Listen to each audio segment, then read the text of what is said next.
Olá a todos e a todas, obrigada por estarem a assistir a esta conferência sobre o novo programa de incentivos para o investimento da diáspora portuguesa, o chamado PNAID.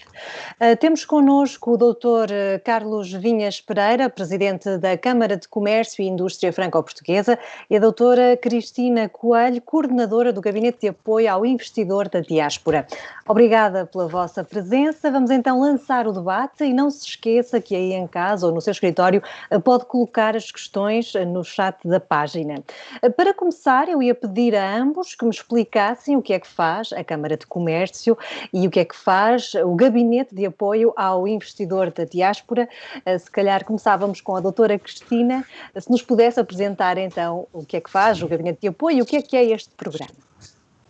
Muito bem, muito obrigada, Karina. Muito boa tarde a todos. É uma honra para mim estar neste salão e poder divulgar este programa que, na verdade, responde a um grande desafio, que é ter uma nova visão da nossa diáspora, das nossas comunidades e perceber o potencial que elas têm ao nível do investimento e desenvolvimento do próprio país. Eu ia aproveitar para fazer uma pequena apresentação do Programa Nacional de Apoio ao Investimento da Diáspora, o PNAID, que foi aprovado muito recentemente e publicado em 18 de agosto. Portanto, é um programa muito recente, mas já com muito trabalho realizado. Ele congrega 15 áreas governamentais, portanto é um programa nacional de desígnio governamental com este desafio comum que é valorizar as nossas comunidades. A valorização das nossas comunidades tem vários objetivos. Em primeiro lugar, reforçar o apoio ao regresso de portugueses e lusodescendentes ao território nacional, portanto, trazer mais pessoas ao território, trazer mais investimento em Portugal, apoiar o investimento da diáspora através da diáspora em Portugal, porque muitas vezes não é só investimento dos nossos imigrantes e lusodescendentes, mas também os nossos imigrantes e lusodescendentes são os maiores embaixadores de Portugal e mesmo na atração e captação de investimento, nomeadamente para o interior, que foi de onde grande parte saiu em décadas passadas. E por isso, este programa, o PNAID, Programa Nacional de Apoio ao Investimento da Diáspora, tem também este grande objetivo de trazer maior coesão territorial, contribuir para a fixação de pessoas e empresas nos territórios do interior do país. Além disso, trata-se também, e por fim, de responder a um grande desafio do nosso país, que é aumentar a internacionalização das empresas portuguesas. E aqui, sim, como vêem, é uma nova visão daquilo que são as nossas comunidades, não só no potencial que têm no desenvolvimento do país, diretamente, mas também por seu intermédio, considerando como plataforma de aumento e de promoção das exportações e de realização das empresas nacionais através da nossa diáspora. Em termos de vantagens, este programa reforça o papel das comunidades portuguesas, reforça a noção da diáspora como uma plataforma de apoio às exportações e à internacionalização das empresas portuguesas, congrega cerca de 15 áreas governativas neste desígnio comum da diáspora e contribuir para o ecossistema empreendedor, agrega e sistematiza os apoios certificando as formas de adesão aos programas. O PNAID é um programa bastante extenso, porque foi previsto para, em primeiro lugar, juntar tudo aquilo que são programas, políticas e sistemas existentes já no país, mas agregá-los num único documento, num único programa, de forma a perceber e a direcioná-lo melhor, e a perceber também quais são os entraves, e a direcioná-lo melhor para uma comunicação mais vasta junto da nossa diáspora. E, portanto, permite aos investidores da diáspora terem incentivos próprios dedicados com benefício adicional se o investimento for localizado no interior do país. O programa destina-se, portanto, tem uma dupla função. Portanto, por um lado, destina-se a imigrantes portugueses e lusodescendentes que queiram investir em Portugal ou expandir os seus negócios, e, por outro lado, a empresas nacionais que pretendem exportar ou internacionalizar os seus negócios através da diáspora. Ele foi arrumado em 4 eixos principais. O primeiro eixo tem a ver com os apoios e incentivos e, portanto, para além dos apoios e incentivos que existem e podem ser direcionados e postos à disposição da nossa diáspora, também preparar dentro dos apoios e incentivos benefícios específicos para quem é investidor da diáspora. E aí benefícios específicos normalmente em majorações ou em orçamentos específicos para investidores da diáspora. O eixo B, que é o eixo de facilitação, que pretende inicialmente agilizar, perceber onde é que estão os bloqueios e agilizar e melhorar a forma de comunicar e de aceder a estes apoios e incentivos que existem e outros que estão a ser criados por parte da nossa diáspora, das nossas comunidades. O eixo C tem a ver com a informação e a divulgação, não só do programa, mas também das oportunidades de investimento e de internacionalização das empresas nacionais. E, por fim, o eixo da promoção, mobilização e redes, que é um eixo estrutural dentro deste programa. Portanto, promover e dar visibilidade àquilo que é o investimento da diáspora, valorizando as nossas comunidades. Por outro lado, mobilizar agentes, mobilizar redes e articulá-las em prol de um ecossistema melhor e mais apropriado ao investimento da diáspora.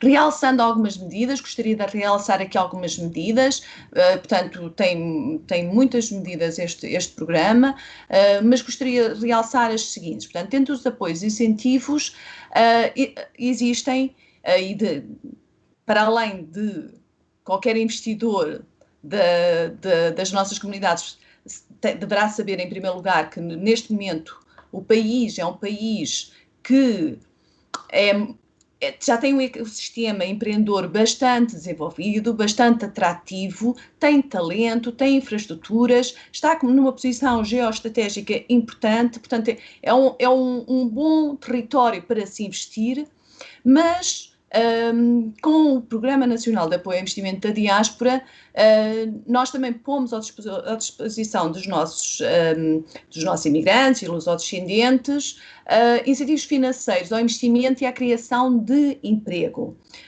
Tivemos há pouco tempo aberto um programa chamado Mais Coesa Emprego, para apoiar a criação de autoemprego e de emprego de outros postos de trabalho, e temos neste momento também abertos vários sistemas de incentivos, entre eles o Sistema de Incentivos à Inovação Produtiva, que tem 30% do seu orçamento está destinado a investimento da diáspora, que hajam projetos exatamente para acolher esse apoio. Ainda o programa Regressar, que é um programa já existente e que vamos prolongar, pelo menos mais 2 anos, que permite, além do apoio financeiro a quem regressa, permite ainda benefícios fiscais bastante interessantes, ou seja, durante o ano de regresso e mais 4 anos existe um abatimento de 50% de IRS, portanto de imposto aos rendimentos singulares, que é um benefício fiscal realmente muito interessante. Outro dos programas muito interessante que neste momento já começa a ter alguma atração, que é o contingente especial no acesso ao ensino superior para filhos de imigrantes e com eles tenham coabitado de alguma forma. Este contingente especial permite que nós temos cerca de 3.500 vagas que estão destinadas exatamente a filhos de imigrantes e lusodescendentes.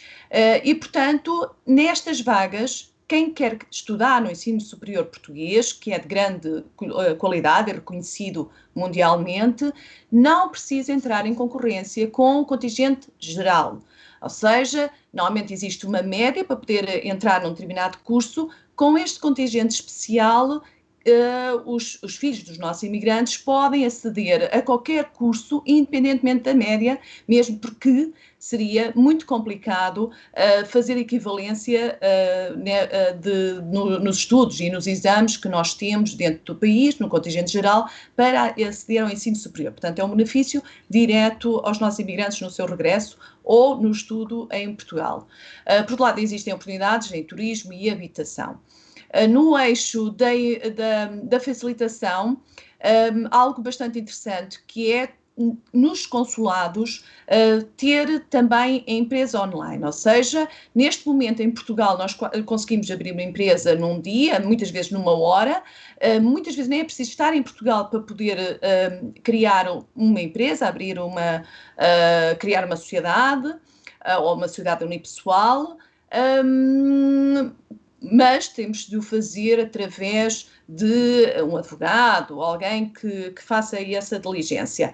Com o serviço online nos consulados, qualquer português detentor do cartão de cidadão pode usufruir exatamente dos mesmos serviços que tem se estiver em território português. A redução do custo de contextos, que é bastante importante, portanto, a identificação e a redução de custos de contexto, e a agilização de equivalências escolares e profissionais, que é algo que se pretende alargar e facilitar também. Por outro lado, temos um programa muito interessante, que iremos arrancar no próximo ano, que é um programa de estágios profissionais para lusodescendentes recém-licenciados, mas em empresas portuguesas, que permite o quê? Permite inicialmente conhecer o meio empresarial e assim mais facilmente investir e também haver a ligação entre empresas de portugueses pelo mundo e empresas nacionais. No eixo de informação e divulgação, gostaria de realçar as seguintes medidas. O guia de apoio ao investimento da diáspora, que está a ser elaborado, está quase terminado, deve sair no próximo mês. A expansão da rede dos gabinetes de apoio aos imigrantes. Estes são gabinetes que já existem em metade dos nossos municípios, é nosso objetivo abranger todos os municípios com este tipo de dispositivo de atendimento aos imigrantes, que funcionam como uma one-stop shop para tudo aquilo que é necessário no atendimento ao imigrante, incluindo esta valência económica e empresarial. Claro que trabalhando em rede local com os espaços de empresas, as incubadoras e, portanto, todos os restantes elos nesta malha de ecossistema empreendedor.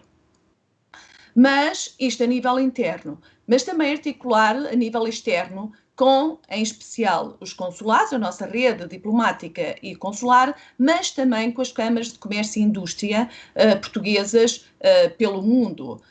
Estava a falar com um colega, com o Dr. Carlos Vinhas Pereira, é exatamente o trabalho que nós queremos fazer de que as câmaras de comércio possam também elas servir como um elo de informação e orientação aos investidores da diáspora. E também ao nível da exportação e da utilização das empresas portuguesas através da diáspora. Portanto, aqui precisamente, se calhar seria a altura de também deixarmos o Dr. Carlos intervir relativamente a esta questão das câmaras de comércio.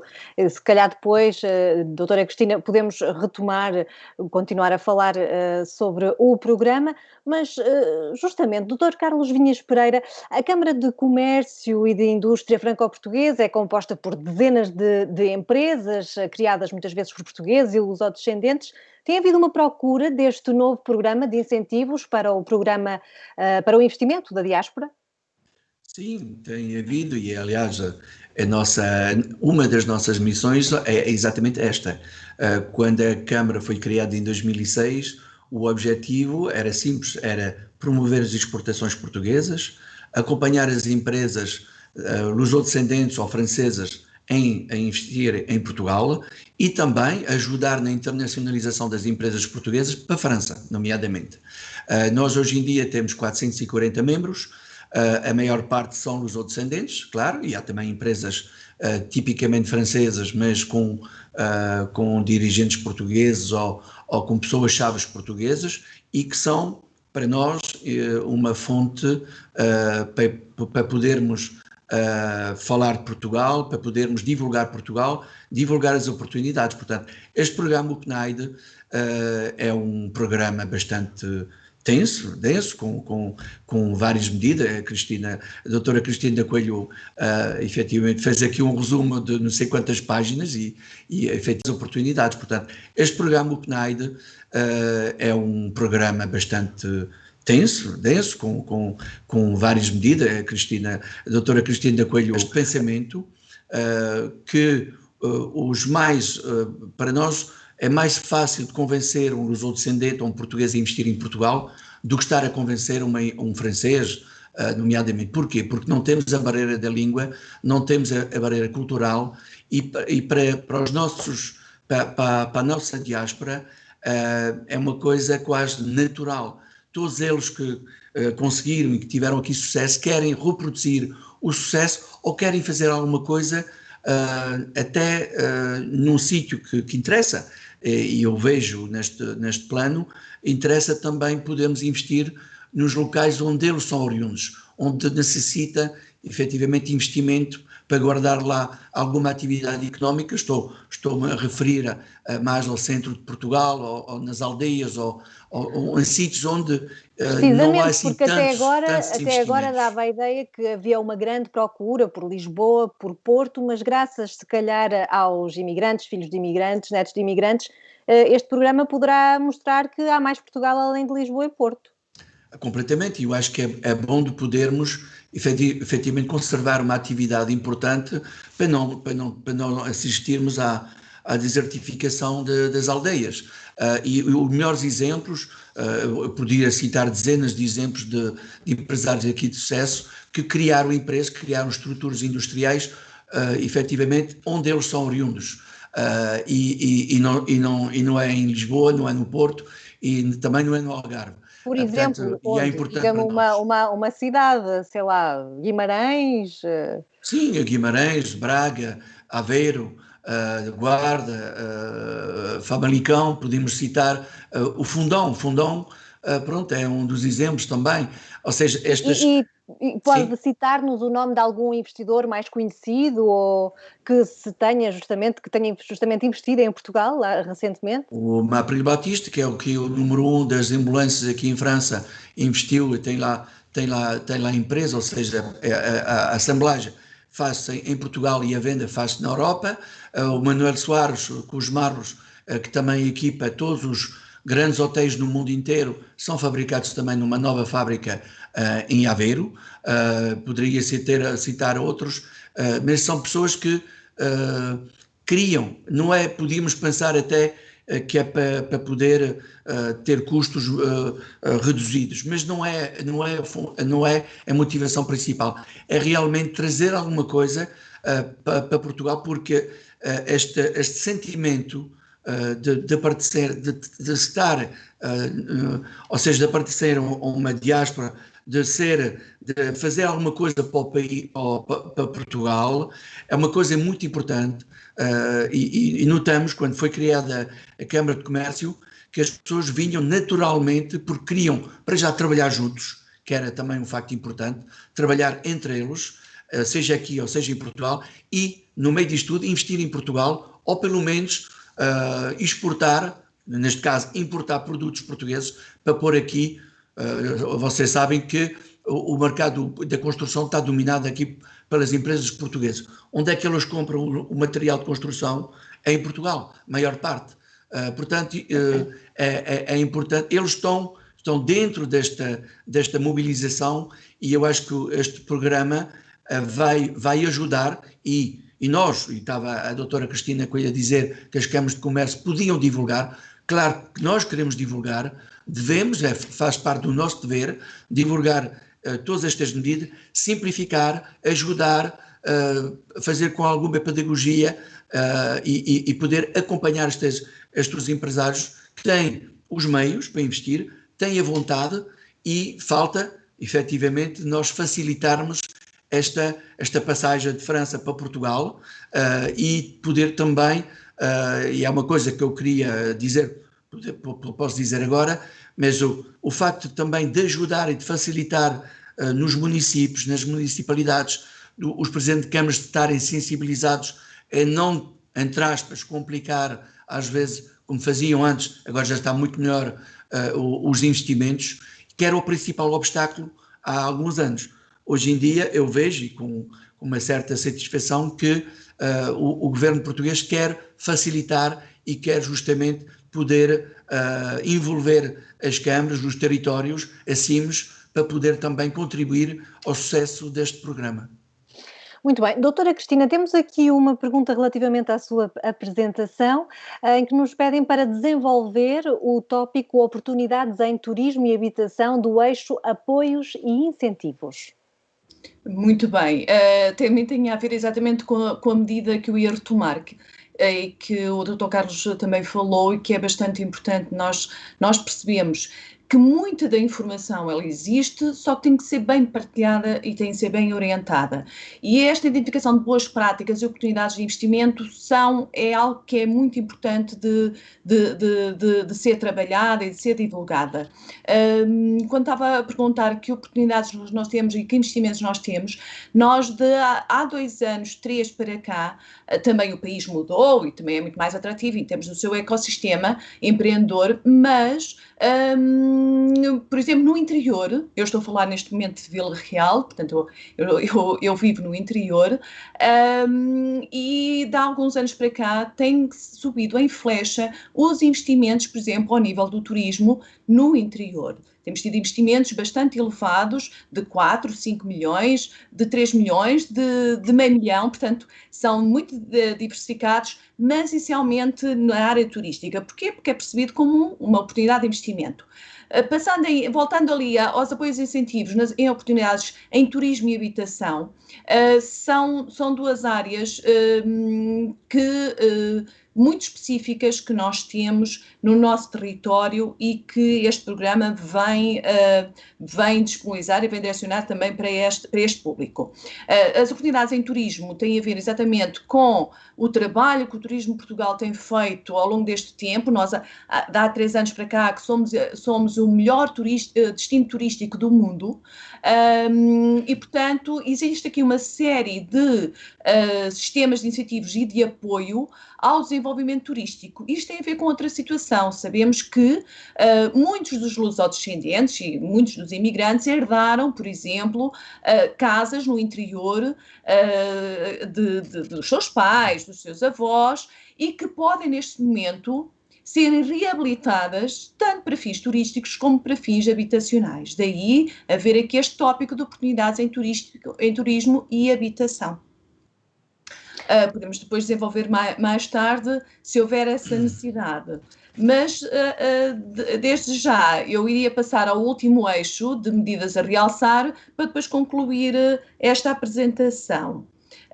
Que é o eixo exatamente da promoção, mobilização e redes, que é o coração deste programa, que é pôr isto a funcionar, não é?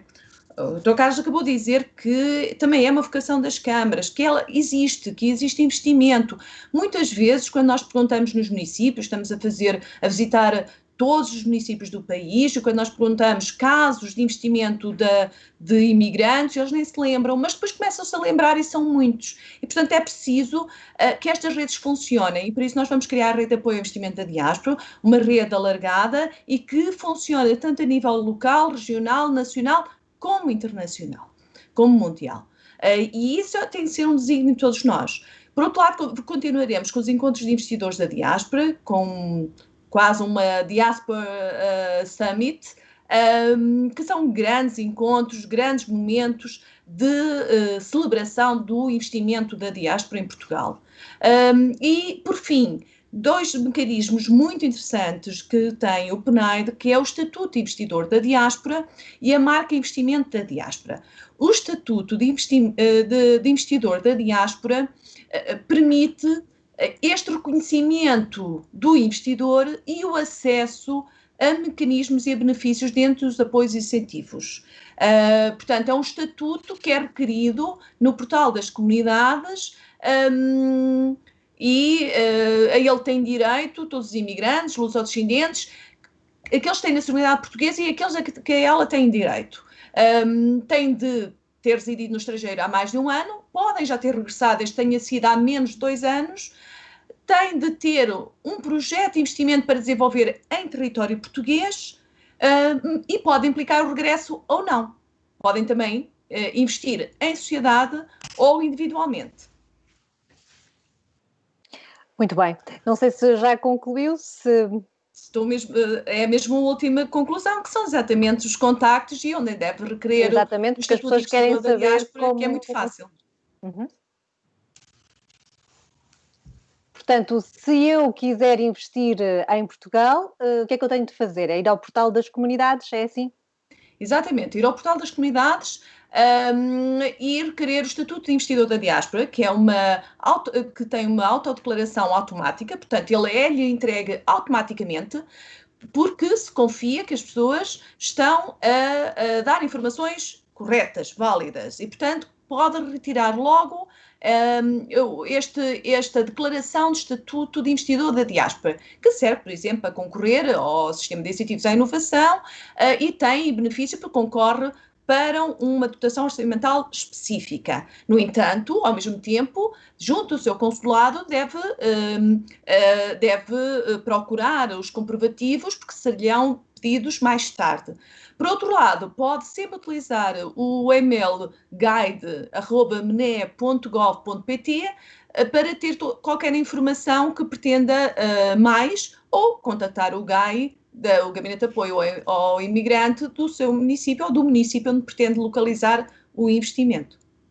Doutora Cristina, temos aqui outra pergunta relativamente a quais são exatamente as ajudas que o PNAD dá às pessoas que querem comprar bens imobiliários em Portugal ou aos lusodescendentes.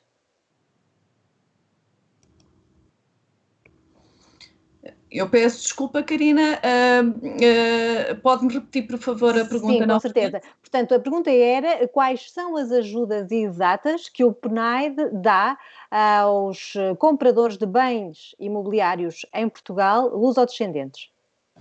Na compra, o que existe... Vamos ver, o programa, o PNAD é um programa de apoio, não é um programa de incentivo. Tem um eixo de incentivos, mas é muito mais lato o apoio, desde a facilitação institucional, à informação, à orientação, tudo isso é apoio e é benefício para o investidor. Agora, nós temos, por exemplo, em áreas, isso pertence ao PNAD, temos, por exemplo, 2 instrumentos. Um que é o IFRU, um instrumento de reabilitação urbana que tem crédito associado e tem também, estando em zona ARU, em zona de reabilitação urbana, pode usufruir de ter um IVA aplicado na sua construção, portanto, nos bens que compra mais reduzido, e tudo isso são benefícios. Tem depois, pode também, se quiser, recuperar e reabilitar edifícios para arrendamento, tem também 2 programas de arrendamento acessível e de arrendamento de longa duração, que lhe permite também ter benefícios fiscais associados. Muito bem. Eu ia dizer às pessoas que estão em casa a assistir a esta conferência que podem colocar agora questões sobre o tema desta conferência aos nossos interlocutores. Enquanto aguardamos, se calhar, algumas questões, eu se calhar passava para o Dr. Carlos. Dr. Carlos, esta questão do Estatuto do Investidor da Diáspora, isto de facto motiva os investidores que falam português ou que têm raízes portuguesas a irem para Portugal? O facto de haver este estatuto, se calhar, cria alguma sensação também de pertença a um país que não ficou para trás, mas que está longe? Sim, é mais um argumento. E eu direi que tudo o que se pode pôr como argumentos para poder investir é bom. Mas o mais importante é realmente, eu diria, o que faz falta hoje, e que está previsto no PNAE, mas temos que ver como é que se vai concretizar. As pessoas às vezes querem investir, têm meios para investir, mas não sabem onde investir. E eu já há muito tempo que troco, efetivamente, com alguns membros do governo, e estou a tentar de ver como é que podemos constituir uma base de oportunidades de investimentos que sejam, que possam ser distribuídos, divulgados cerca dos investidores, porque nós fazemos aqui muita formação na Câmara de pessoas que querem se instalar em Portugal. Tirando os problemas, efetivamente, administrativos, nós explicamos como é que é para criar uma empresa, a parte dos advogados, os bancos, os seguros, isto tudo, passando isto, alguns já vêm com uma ideia, e é muito é no turismo e nos restaurantes e alguns também na parte industrial, mas o que seria importante, e justamente em alguns territórios onde é necessário ter investimentos turísticos, por exemplo, é dizer, olha, nós aqui poderíamos construir um resort ecológico, por exemplo, numa zona onde não há por definição muito turismo, mas que tem condições para haver, como faz aqui em França, como se faz aqui em França, de uma maneira ou seja, muito importante, e deles poderem dizer, por que não, ver, já ter um projeto quase com a autorização do município, se for um plano de interesse nacional, porque não também. Eles têm os meios, têm a vontade de fazer. O que nós temos que fazer, quando digo nós temos que, efetivamente, poder indicar, mas também em Portugal, os municípios, os territórios acima é que podem definir onde é que necessitam ter investimentos, sejam eles turísticos, sejam eles industriais. E nós temos a procura, Portugal tem a oferta. Quando digo Portugal, são as instituições portuguesas, pode ser os ministérios, pode ser a Secretaria de Estado da Internacionalização, o Rigo Brilhante Dias está também a trabalhar neste domínio, a senhora Secretária de Estado, a Berta Nunes também, mas tem que haver uma organização e uma coisa simples, uma ficha detalhada, não é preciso muito, porque depois as pessoas precisam de ideias. Eles têm a vontade e repito, e os meios para o fazer. Dr. Carlos, temos aqui outra questão. Aconselha a investir na reabilitação de um imóvel em zona rural para arrendamento de curta duração, em nome próprio ou através da criação de uma empresa? Se calhar esta pergunta é mais para a doutora Cristina. Deixo-vos escolher quem responde. Como quiser. Mas eu só posso dizer, porque portanto, já temos alguma experiência, temos muitos investidores na parte imobiliária, como podem imaginar, a maior parte fazem através de empresas, que é mais ou seja, as empresas é um meio mais indicado para poder justamente investir e, sobretudo, se for reabilitação para rendimento. Se fosse patrimonial, direi que a título pessoal seria melhor. Agora, se for para rendimento, é melhor ter uma empresa que vai comprar, se calhar outra empresa que faz a gestão, e as duas vão otimizar este investimento. Doutora Cristina, é da mesma opinião? O que é mais simples? O que é que aconselha? Depende daquilo que realmente seja o negócio em si. Pelo que eu percebo, de curta duração, se calhar estava a pensar naquilo que nós chamamos que é alojamento local. Ou seja, ter algo que é reabilitado numa aldeia, no interior, para alojamento local. É uma das tipologias de negócios que tem sido uma verdadeira oportunidade de investimento. Nesse caso, sim, sempre que nós temos negócio, é sempre preferível nós termos uma sociedade, nem que seja unipessoal. Porquê? Porque o risco é menor e separa daquilo que é o património individual. No caso, até pode ser a compra do edifício, pode ser individual, que depois faz um contrato comodato, um contrato de arrendamento com a própria empresa. E, portanto, isto é um sistema que tem que ser analisado.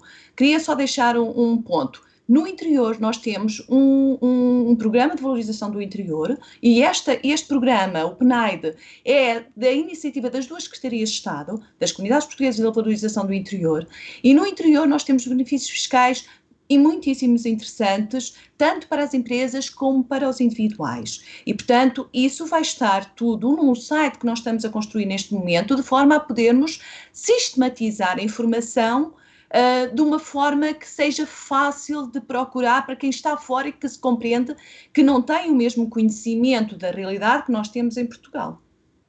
E se tivesse que aconselhar em Portugal zonas do interior atrativas para o investimento, quais seriam elas? E porquê? Bem, eu sou suspeita, eu estou no Douro e em Trás-os-Montes, a senhora Secretária de Estado também é de Trás-os-Montes, é da Alfândega da Fé, e portanto eu sou sempre muito suspeita, ou seja, eu ia logo dizer, o melhor sítio para investir é no Douro e Trás-os-Montes. Mas todo o território de baixa densidade, neste momento, em especial em negócios que têm a ver com turismo, ou de criatividade, ou de indústrias culturais, é interessantíssimo. Porquê? Porque todas as tendências de turismo estão de acordo com a nossa tipologia de empreendimentos. Empreendimentos mais pequenos. Vemos, por exemplo, nesta época de Covid, o turismo em Portugal, na área do interior, esteve sempre esgotado. Porquê? Porque são empreendimentos pequenos, empreendimentos seguros, com elevada tranquilidade e, portanto, que é aquilo que é pedido pelos mercados internacionais. Agora, temos o Alentejo, que é outro ex-libris, temos as beiras que são completamente diferentes, nós temos empreendimentos, por exemplo, na Serra da Estrela, espetaculares, com spas lindíssimos, com águas termais, portanto, temos o Altâmega também, portanto, todo o Portugal é interessantíssimo para investir, o interior ainda melhor.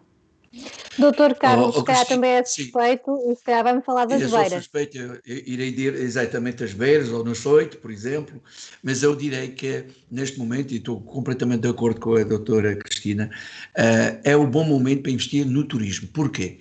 Neste período de Covid, infelizmente temos que aguentar, é um período onde se pode construir, onde se pode fazer coisas administrativas, onde se pode começar a fazer obras, se necessita obras, durante este tempo de Covid, onde há menos procura, mas para estarmos no dia certo, seja em 21, em junho de 21, ou seja no final de 21, ou mesmo que seja em 22, mas estarmos prontos para poder realmente rentabilizar o tal investimento. E podemos dizer, o melhor sítio é onde o investidor se sente bem, porque criar um resort